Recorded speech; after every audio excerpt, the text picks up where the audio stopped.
কেমন করে একজন কওমি মাদ্রাসার স্টুডেন্ট জামাতের সাথে সম্পৃক্ত হয়ে গিয়েছে। কিছু ভাই আমি যখন রুমের মধ্যে বসেছিলাম তারা আমার কাছে গেলেন, আমার লেখাপড়া নিয়ে জিজ্ঞেস করলেন, আমার বাসা কোথায় জিজ্ঞেস করলেন। জিজ্ঞেস করাটাই স্বাভাবিক। যখন আমি বললাম আমি কওমি মাদ্রাসার একজন স্টুডেন্ট, আমি কওমি মাদ্রাসার মধ্যে লেখাপড়া করেছি, তারা একটু হতভম্ব হয়েছে, তারা একটু অবাক হয়েছে। কেমন করে একজন কওমি মাদ্রাসার স্টুডেন্ট জামাতের সাথে সম্পৃক্ত হয়ে গিয়েছে।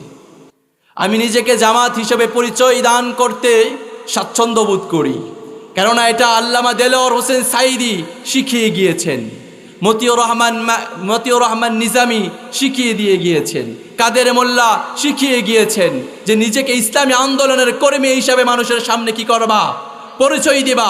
যদি দিতে পারো আর ওই মানুষগুলো যদি সাক্ষী থাকে আর ওই সাক্ষীগুলোকে নিয়ে যদি কাল কিয়ামতের কঠিন বিভীষিকাময় সময় আমার মালিকের সামনে দাঁড়াতে পারো, এই সাক্ষীগুলোর বিনিময়ে তোমাকে আল্লাহ সুবহানাহু ওয়া তাআলা জাহান্নাম থেকে জান্নাত পর্যন্ত পৌঁছে দেওয়ার একটা ব্যবস্থা করে দিতে পারে কি পারে না। সেজন্য আমি বলি আমি কেমন করে পরিবর্তন হয়েছি। আপনাদেরকে একটা মেসেজ দিচ্ছি এখান থেকে, যারা ইসলামী আন্দোলনকে ভালোবাসেন, যারা কোরআন কায়েম হোক, দিন কায়েম হোক চান, তাদের জন্য এই মেসেজটা। বাকি যারা আছেন 2 মিনিট কাট বন্ধ করে রাখেন।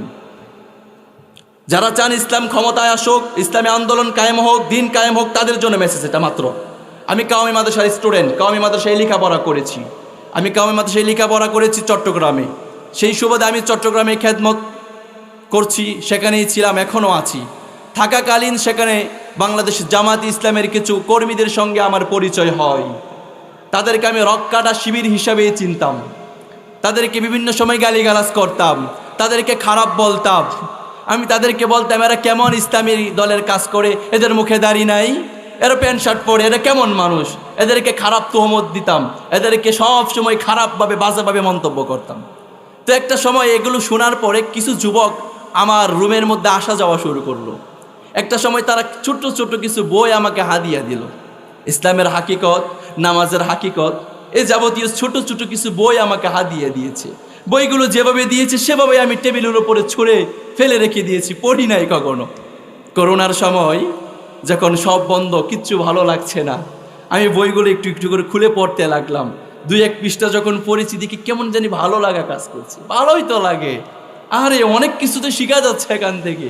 পড়তে পড়তে আলহামদুলিল্লাহ অনেকটা পড়ে ফেললাম। কখন যে ইসলামী আন্দোলনের কর্মীদের প্রেমে পড়ে গেলাম নিজেও আর চিন্তা করে পেলাম না। আস্তে আস্তে তাদের সঙ্গে থাকতে থাকতে তাদের সঙ্গে কাজ করার একটি প্রতিশ্রুতবোধ নিজেকে গড়ে তোলার চেষ্টা করেছি। তাদের সঙ্গে আজীবন থেকে নিজের জীবনটা